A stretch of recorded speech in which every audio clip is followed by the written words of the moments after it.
خلفاء کے وقت کے سلاطین کی بھی بہت ساری ایسی سختیاں تھی جس کو آپ نے برداشت کیا.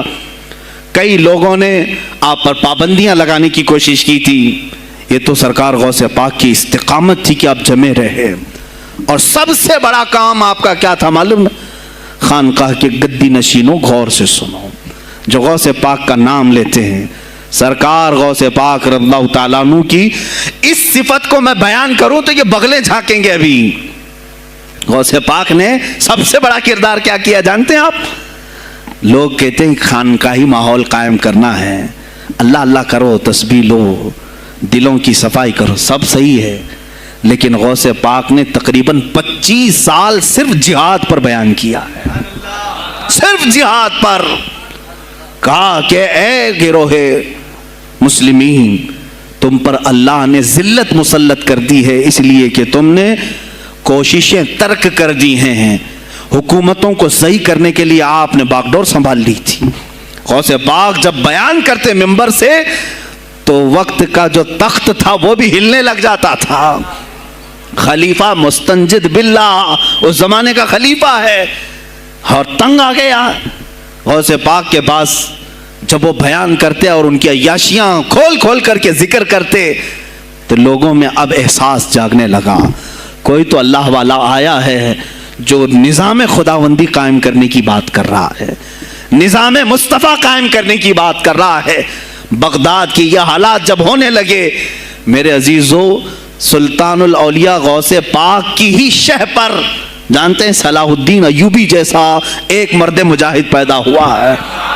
یہ آپ کی تحریک تھی، غوث پاک کی تحریک تھی کہ جب بازنطینی عیسائیوں سے آپ نے اپنی پوری امت کو آگاہ کیا کہ تم سو رہے ہو، تم اپنی عیاشیوں میں ہو، تم اپنے نشے میں ہو، تمہارا دشمن تاک میں لگا ہے، گھات لگا کر کے بیٹھا ہے.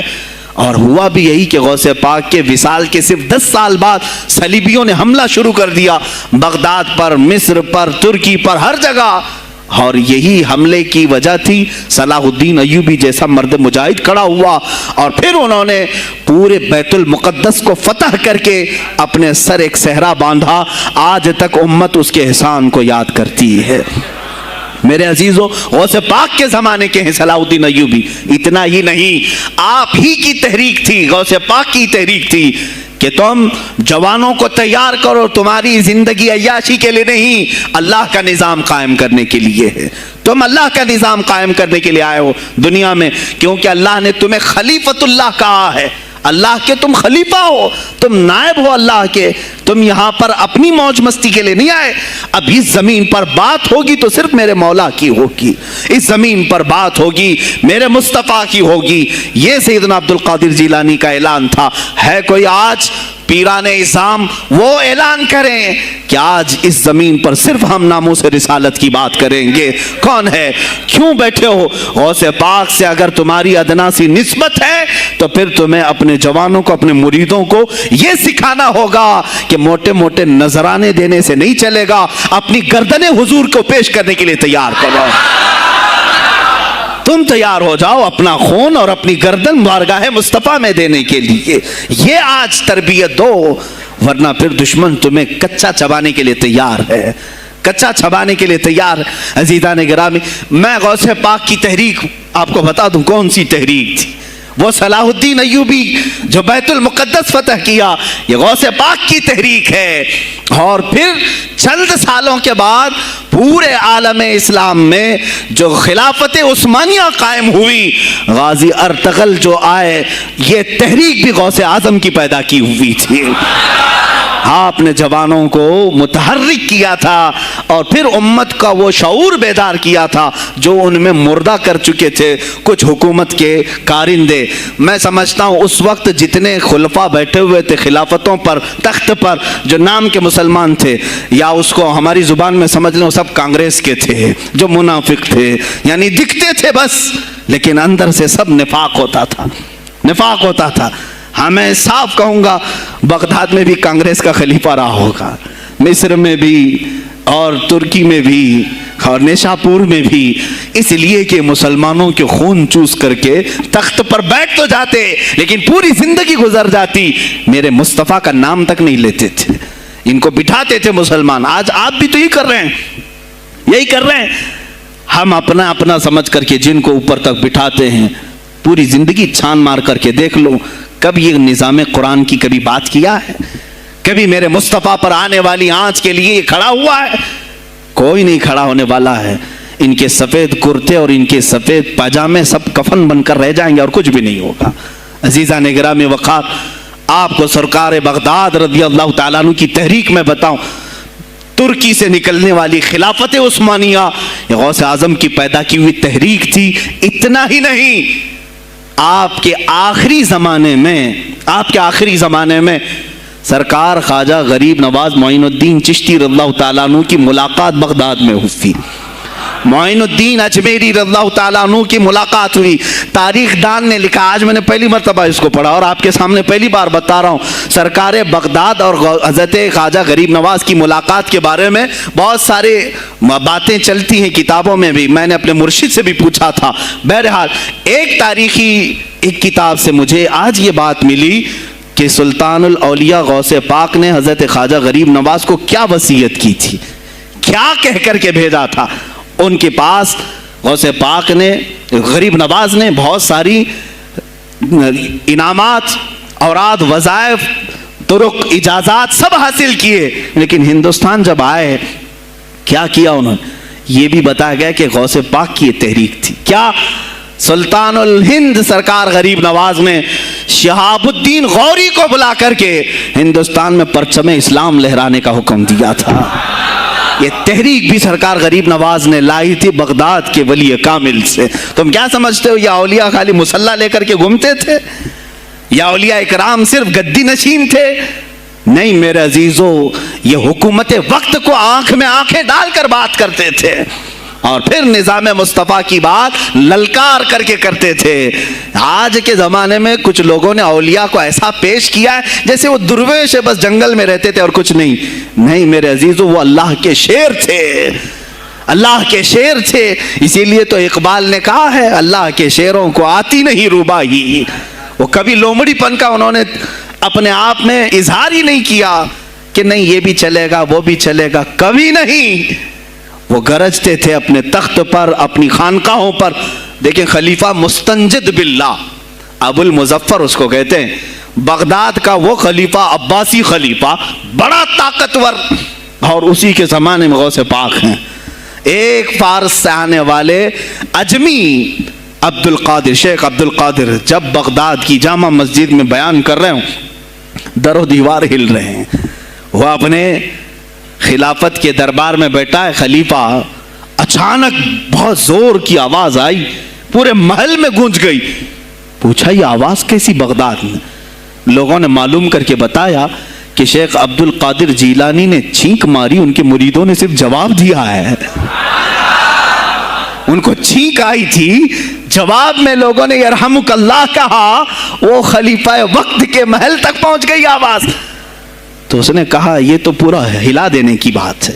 ایک بات یاد رکھو میرے عزیزو, آواز ہو سکتا ہے تمہاری مسجد سے باہر جائے نہ جائے, تمہاری آواز کا دار و مدار تمہارے گلے پر نہیں ہے. ایک بار تم پکارو گے, پہنچانا میرے مولا کا کام ہے. اب ہماری آواز کہاں کہاں تک پہنچتی ہے, کس کے ٹائر پھٹتے ہیں, یہ سب بات کی بات ہے. تم پکار کر کے تو دیکھو اللہ رب العزت کے نام پر. عزیزان گرامی وقار, مستنجد باللہ آیا اور وہی کیا جو ہر عیاش کرتا ہے. ظاہر سی بات ہے, مولوی صاحب کچھ لے دے کے چھوڑ دو, جان بخش دو, جاؤ کہیں بیٹھو, آپ اللہ اللہ کرو. کہاں یہ حکومت سیاست کی باتوں میں آپ آ گئے؟ چند دنوں پہلے میں نے بھی سیاست کی بات کی تو مجھے بھی ایک مشورہ ایسا آیا کہ آپ کو انٹرسٹ ہے ایم پی بننے کا, ایم ایل اے بننے کا؟ میں نے کہا مجھے انٹرسٹ تو نہیں ہے, لیکن کرسی صاف کرنے کا انٹرسٹ بہت ہے.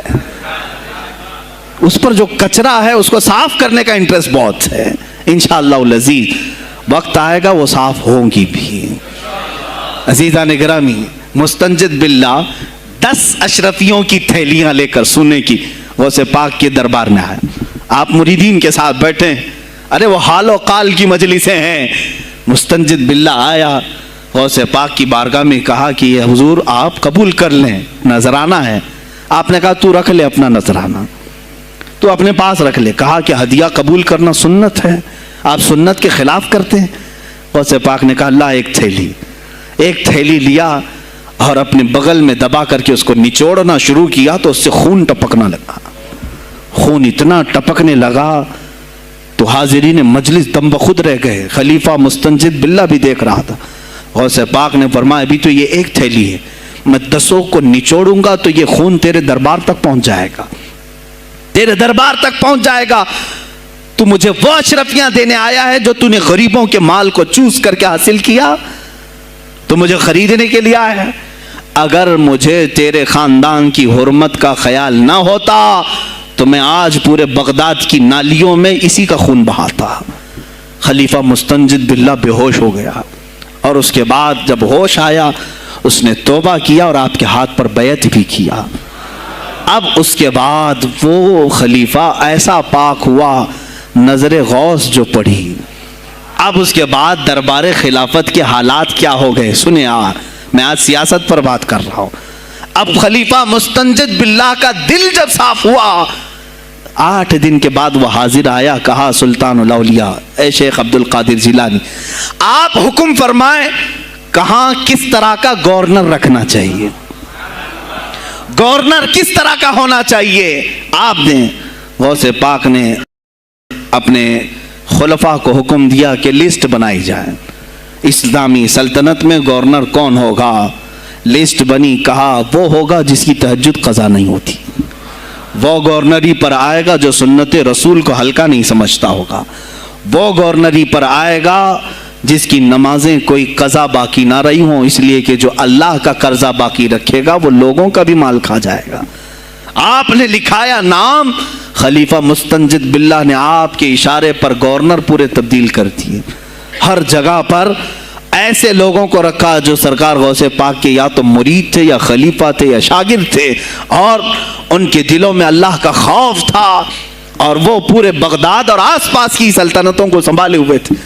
ایک وقت ایسا آیا کہ وہی چند سال پہلے جو بغداد نشے میں ڈوبا ہوا تھا, 10 سالوں کے بعد لوگ کہنے لگے کہ آج بغداد ایسا لگ رہا ہے جیسے عمر بن خطاب کا زمانہ آ گیا ہو, عمر بن خطاب کا زمانہ آیا ہو. تم نے تو غوث پاک کی 11ویں کھائی ہے نا, اصلاح حکومت ان سے نہیں سیکھا, وہ آئے تھے نظام تبدیل کرنے کے لیے. آج میں علماء سے بھی یہی کہوں گا, تم حق بات تو پہنچاؤ قوم تک. آج حالات ایسے ہیں میرے عزیزوں, ڈر اور خوف ان کے سینوں پر طاری ہوا. کس بات سے ڈرتے ہو؟ کیا تم نے اللہ کی ذات پر ایمان نہیں لائے؟ یہ نہیں کہتے ہو موت و حیات اللہ کے ہاتھ ہے, رزق اللہ کے ہاتھ ہے, پھر ڈرتے حکومت وقت سے کیوں؟